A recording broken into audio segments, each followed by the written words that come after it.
세상에서 가장 무거운 짐이 있다면 아마 이 죄책감이라는 짐일 것입니다.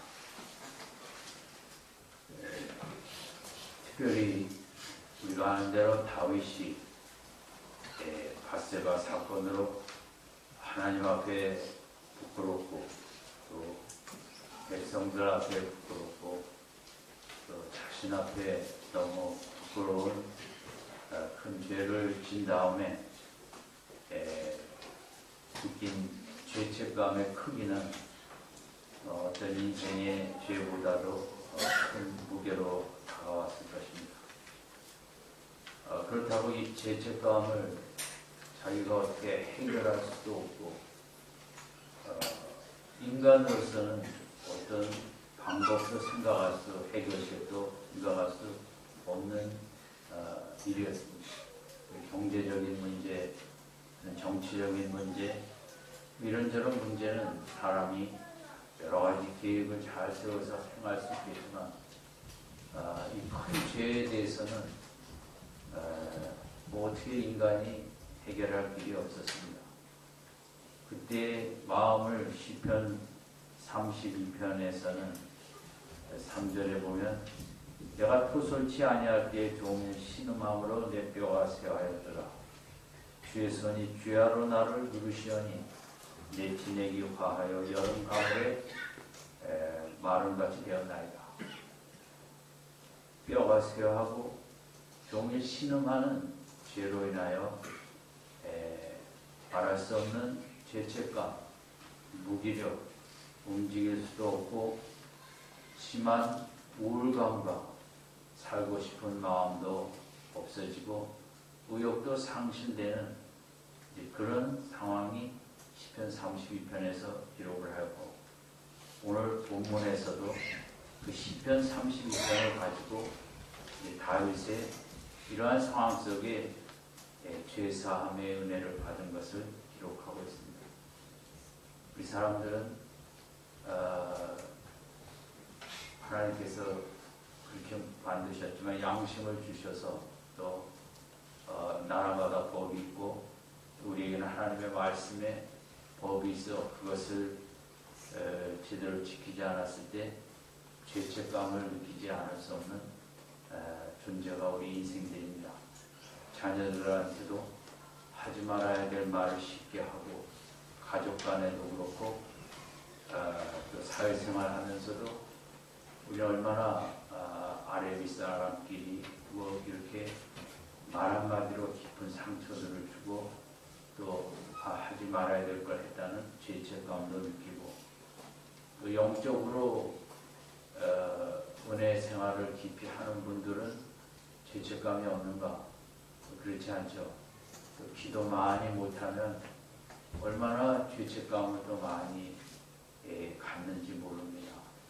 그래서 저분은 신령하니까 별로 죄책감이 없겠지. 그렇지 않고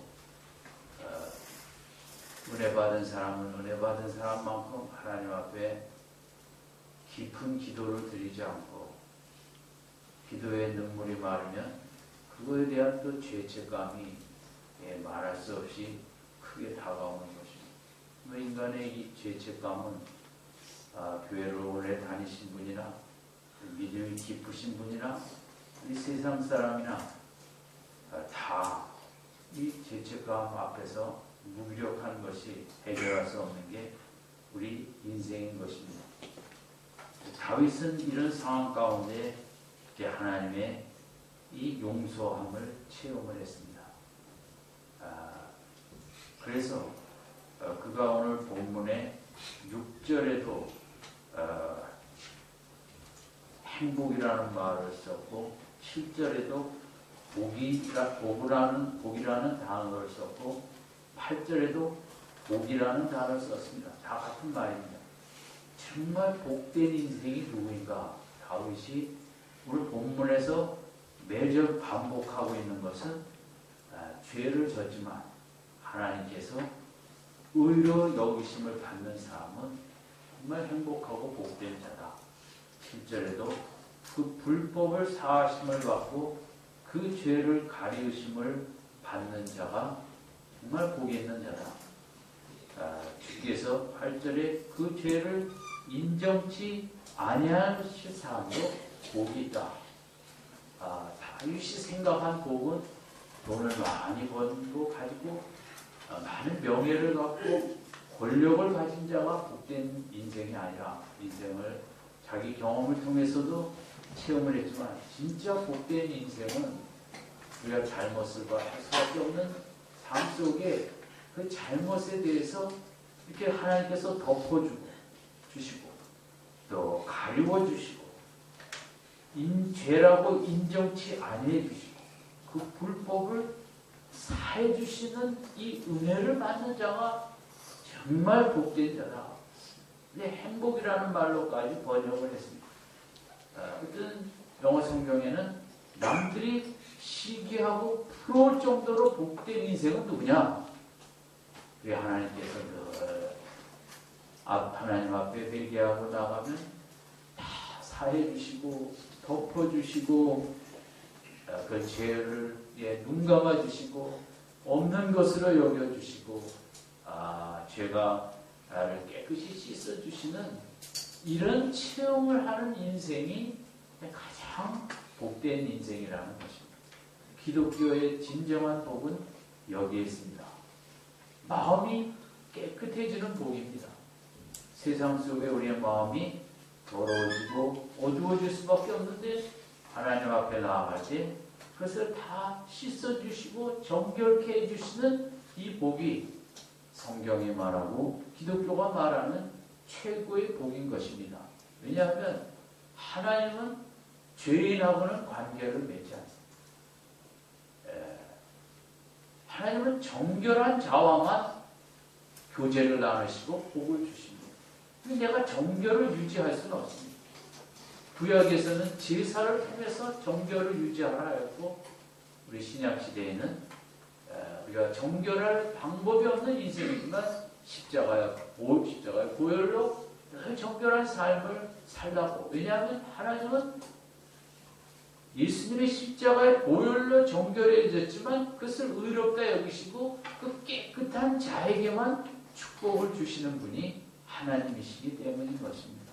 그래서 늘 우리가 또 회개에 민감하고 십자가의 보혈을 수시로 의지하는, 우리는 어떻게 보면 세상에 바빠서 생각을 못해요.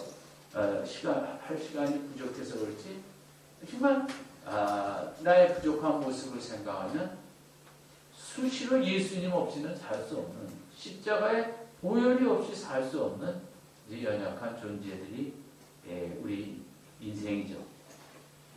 그래서 성경에서 제일 큰 복은 하나님과 친밀한 교제를 누리는 것이 최고의 복인데, 그 최고의 복을 누리려면 깨끗해야 되고, 깨끗하기 위해서는 우리가 행위로 의롭다함을 얻을 수가 없고, 특별히 가슴으로 의롭다함을 얻을 자는 인생이 없고, 그것은 하나님께서 구약에서는 제사로, 신약에서는 십자가의 보혈로 씻어 주셔야만, 용서해 주셔야만 우리가 이제 하나님과 깊은 교제를 나누고 큰 복을 받을 수 있게 되는 것입니다.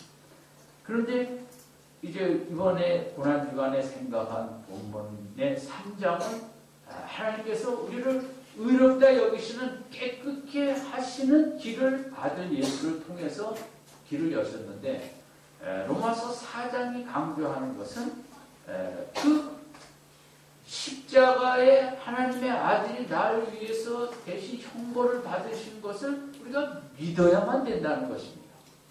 4장은 처음부터 끝까지 성경에서 가장 믿음이라는 단어가 많이 기록된 책입니다. 왜냐하면 너무 혁명적인 의식의 전환이 필요했기 때문인 것입니다. 그 1500년 동안 그 제사를 통해서만이 인간은 죄를 용서함을 하나님 앞에 제물을 통해 받을 수 있는 것을 이스라엘 백성은 그렇게 배웠고 행해왔습니다.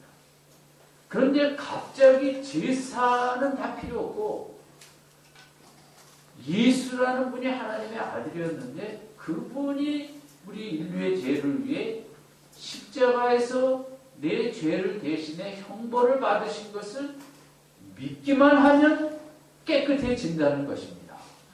너무 믿기가 어려웠던 것입니다. 이게 우리는 자연스럽지만 당시로서는 그 누구도 이 말씀을 믿을 수가 없었습니다. 바울이 나가서 복음을 전할 때 예루살렘 교회는 바울을 몹시 이 시대로 말하면 자유주의 신학이라고 아주 공격을 하는 거죠. 유대인은 의롭다함은 행위로만 얻는 것입니다. 지금 캐톨릭도 마찬가지죠.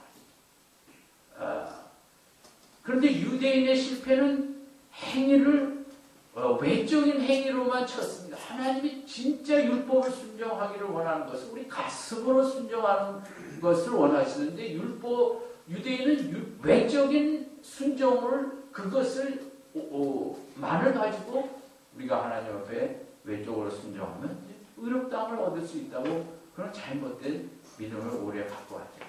예수님이 오셔서 이 모든 그동안에 가졌던 그 신앙적인 기초를 완전히 다 뿌리채 뽑아버리시고 이제 인간에게 깨끗하게 되는 길이 생겼는데 의롭다 칭함을 받고 하나님의 자녀가 되고 심지어 하나님의 영원한 기업까지 내 것이 되는 그런 새로운 시대, 새 역사, 그런 새 세상이 열렸는데 이 새 세상에서는 행위가 아닌 오직 가슴에서 우러나오는 하나님의 아들이 날 대신에 십자가에서 형벌을 받으시고 날 위해 죽으셨다는 이 믿음을 갖기만 하면 하나님께서 그런 사람을 진정 의롭다 여기고 하나님의 자녀라 여기고 구원받은 백성이 되고 영원한 천국 백성이 되어진다는 것이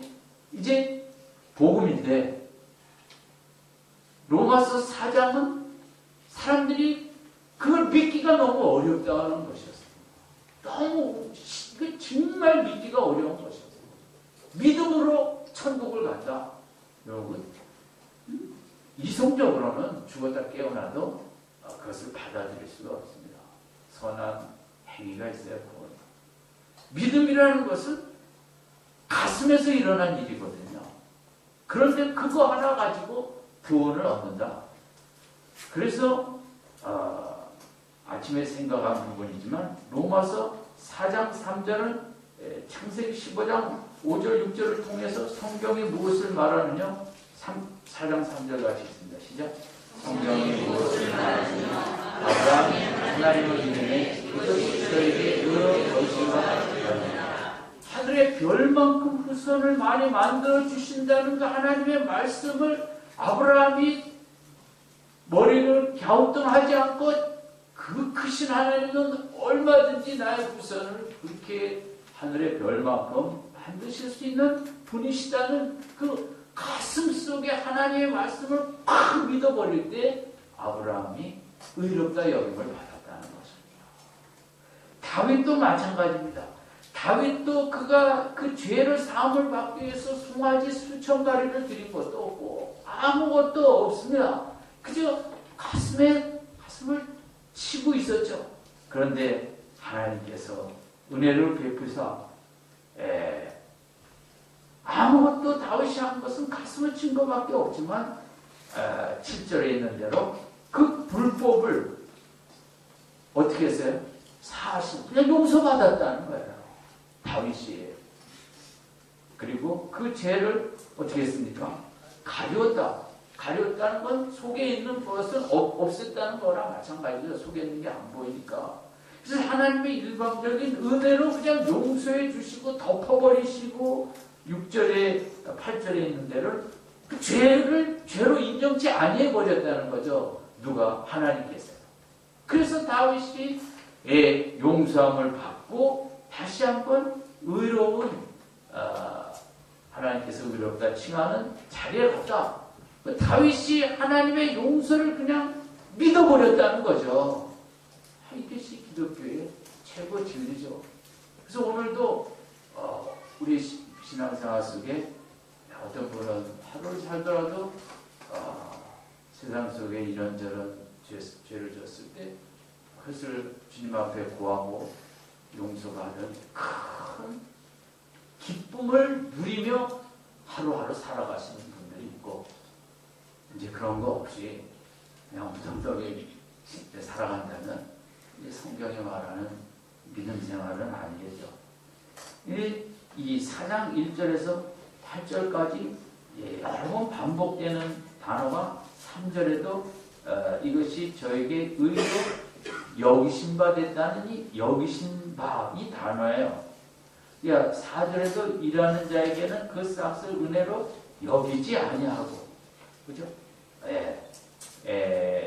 이 여기지 아니한다는 단어가 8절에서는 또 인정치 아니한다는 단어로 나왔는데, 하나님께서 죄를 용서하시고 우리를 의롭다 여기신다는 이 여기신다는 단어가 신학적으로는 이제 상당히 좀 중요한 단어. 그래서 어떻게 보면 이제 경제적인 단어로 예를 들면 마이너스 통장이 1억이 있었다고 합시다. 그 여긴다는 말은 영어로 뭐 크레딧이라는 말로도 번역을 한 성경도 있어요.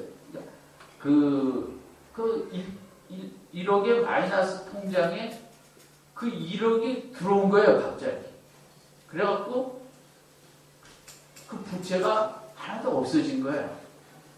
유대인들은 죄의 개념을 하나님께 빚진 자로 여겼거든요. 경제적인 관념으로도 그들은 해석을 하고 있었거든요. 내가 죄를 진 것을 마치 하나님께 빚을 얼마 진 것처럼. 그래서 우리를 의롭다 여긴다는 것은 우리는 분명히 죄인인데 1억 원어치 죄든 1조 원어치 죄든 천 상황은 마이너스 통장인데 하나님께서 십자가 예수를 믿을 때 그 부채를 한순간에 없어주시고 제로로 만드셨다. 저는 거기서 더 나아가 부채를 없애주시는 것에서 끝나지 아니하고 천국의 기업까지 우리에게 주셨기 때문에 1억의 빚이 있었다면 그걸 탕감하고 우리 통장에 정말 1000조 정도의 돈이 입금됐다. 저는 이렇게 이 부분을 해석하고 싶습니다. 가끔 보면 어떤 분의 통장에 은행에서 착오로 수많은 돈이 들어갔는데 돈을 내놔라 해서 이제 갖고 가는 그걸 보고 저는 그냥 주지, 그 사람들은 행복하게 살게. 또 어떤 분이 환전을 했나 최근에 뭐 그랬는데 무지 그 은행원 착오로 10배인가 100배의 돈을 줘갖고 뉴스에 이렇게 나왔던 적이 있습니다. 이게 우리의 믿음 생활이라는 게 그렇게 해석을 할 수 있죠. 우리는 다 마이너스 인생이죠. 그런데 우리가 십자가에 예수님을 믿고 거기에 주님이 내 대신 십자가를 주시고 내 죄를 다 용서해 주신 것을 믿습니다 하는 순간에 수많은 그 100조 1000조의 돈이 내 통장에 들어오는 것과 똑같이 우리의 영적인 모습은 그 순간 하나님의 자녀로 회복되고 영원한 천국의 기업을 유업을 내릴 수 있고 하늘의 신령한 복을 누릴 수 있는 그런 사건이 이루어지는 이것이 이 여긴다는 우리를 의롭다 영심을 받는 이 단어에서 우리가 생각할 수 있는 의미인 것입니다. 이 밤에 우리 지금 갖고 있는 은행 통장 생각하지 마시고 내 영적인 은행 통장을 보시고 우리는 늘 마이너스였죠. 그러나 그때마다 십자가를 바라보면 우리를 의롭다 여기시고 그때마다 무제한 백지수표를 거기다가 넣는 것처럼 정말 마음껏 쓸 수 있는 성령의 능력과 지혜와 권능과 별의별 인내와 소망과 사랑과 그냥 우리가 그런 하나님의 자녀로서의 가질 수 있는 무한대의 축복을 우리가 십자가에 예수께서 나를 위해 죄를 위해 피 흘리시고 씻어주신 줄로 믿습니다 고백하기만 하면 우리의 영적인 통장에는 셀 수 없는 영적인 자산이 들어오는 줄로 믿습니다. 그러면 참 하나님께서는 누구를 좋아하시나? 기도 많이 하시는 사람. 그렇습니다. 그렇지 않아요. 하나님께서 정말 좋아하는 사람은 하나님의 아들이 피를 흘리시며 인간을 위해 죄를 위해 돌아가셨거든요. 하나님께서 우리에게 주실 수 있는 최고의 것, 주실 수 있는 그거보다 더 큰 것이 없는 것이 아들 예수 십자가에서 우리를 위해 주신 것이거든요. 그거보다 하나님은 다 주셨다고 할 수 있어요. 더 이상 줄 게 없어요. 그런데 어떤 사람은 그 예수를 그렇게 고마워하고 사랑하고 감사하고 어떤 사람은 참 십자가를 생각하고 기뻐하고 즐거워하고 하나님이 제일 좋아하는 사람은 이런 문제 갖고 한 시간 내내 도와달라고 기도하는 사람을 좋아하는 게 아니에요. 하나님께서 참 예수 꼭 감사하다고 내 찬송가 했는 대로 예수보다 귀한 것은 없네. 사도 바울처럼 배설물이고 예수밖에 없네. 하늘에서 하나님이 이 땅을 보실 때 누구를 참 좋아하겠어요? 예수 좋아하고 예수 사랑하고 내 아들의 가치를 귀히 여기고 십자가의 의미를 바로 알고 십자가밖에는 없다고 늘 입술 속에 가슴 속에 십자가 예수 날 위해 그렇게 대신 지신 예수 그렇게 예수님 생각하고 예수님 찬미하고 예수님 사랑하는 이런 심령을 하나님은 그렇게 좋아하시는 거예요. 그런 분은 기도 하나도 안 하셔도 만배나 축복받을 줄로 믿습니다. 오늘 우리들이 회복해야 될 것은 정말 예수를 사랑하는 것, 십자가를 사랑하는 것. 한국 교회가 약화된 것은 십자가를 사랑하지 않고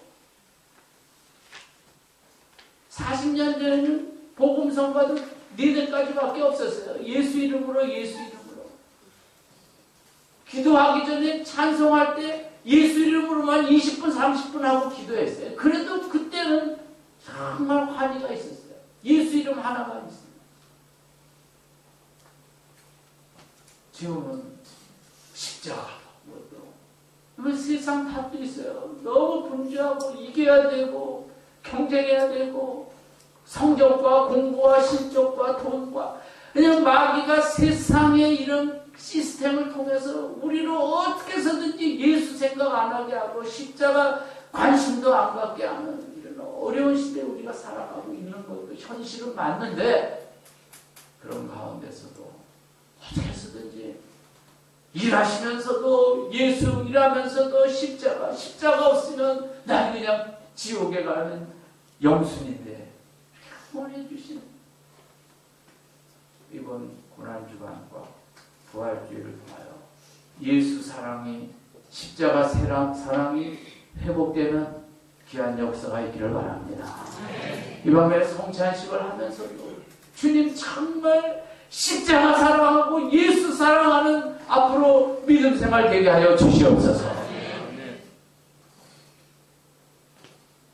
하나님은요, 하나님이 우리에게 주신 그 아들 사랑하는 그 인생에게는 정말 하나님은 껌뻑 죽으시는 거예요. 내가 이 아들을 줬는데 그 아들은 귀히 여기지 않고 매일 돈기도 뭐 건강기도 자녀기도 그것만 하는 거 하나님은 이뻐하실 수가 없죠. 아무리 세상이 힘들어도 그보다 먼저 예수 주시고 나로 정서적인 부자가 되고 마음의 부자가 되고 정서적인 통장에, 감정적인 통장에, 마음의 통장에, 영혼의 통장에 셀 수 없는 보화를 쏟아부어 주신 이 십자가 사건을 우리가 정말 기뻐할 때 하나님은 그 영혼은 아주 엄청나게 축복해 주시죠. 어떤 부자가 있었는데 아들 외아들인데 군대 나가서 세계 2차 대전 때 죽었어요. 내가 아들과 함께 부대에 있던 병사가 미술을 잘해서 아들 초상화를 하나 그려둔 게 있었는데 전쟁이 끝난 다음에 그 집에 찾아와서 제가 군대에 있을 때 아드님 초상화를 그린 게 있어서 갖고 있었는데 지금은 세상에 없지만 드리고 가겠다고. 그래서 아버지한테 그 초상화를 이제 주고 갔습니다. 근데 이제 이 집에 세계적으로 가장 귀한 미술품 작품이 엄청나게 많았는데 이 아버지가 이제 건강이 나빠 죽기가 얼마 안 남아 경매에 붙인다고 사람들은 기다렸고 경매의 날이 왔습니다. 수많은 사람들이 경매 세계적으로 가장 귀한 그림만 갖고 있습니다. 첫 번째 그림이 나왔는데 사람들의 기대와는 달리 그 자기 아들의 친구가 아들 그린 그림이 나왔습니다. 사람들이 딱 보니까 별볼 일이 없는 것이죠. 아무도 $100도 안 부르는 것이죠.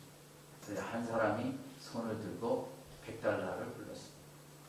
알고 보니까 아무도 안 살려고 하니까 이 아들 친구가 자기가 그린 그림, 아버지에게 선물로 줬던 그 그림을 자기가 친구를 사랑하는 마음으로 구입을 했던 것입니다. 그리고 두 번째 들어가기를 기대할 때 사회자가 경매가 끝난다고 그랬습니다. 사람들이 아니 시작도 안 했는데 무슨 경매가 끝났냐?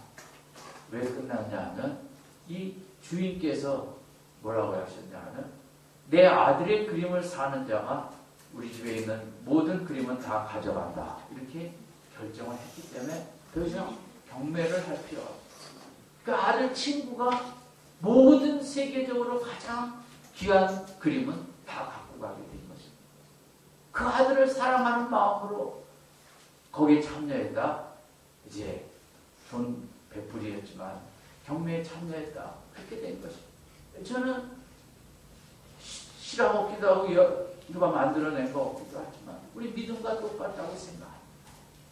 정말 하나님의 아들 예수를 사랑하는데 하나님께서는 내 아들을 그렇게 인정해주고 내 아들을 그렇게 귀히 여겨주고 내 아들을 찬양하고 내 아들을 감사하고 내 아들 이름을 믿고 의지하고 기도하는 그 심령을 기뻐하사 그저 주시고 싶은 것이 한이 없으시고 우리가 구하지 않은 어떤 것도 예수를 사랑하는 하나님의 외아들과 그가 한 십자가를 사랑하는 자에게 엄청난 축복을 우리에게 부어주실 줄 믿습니다.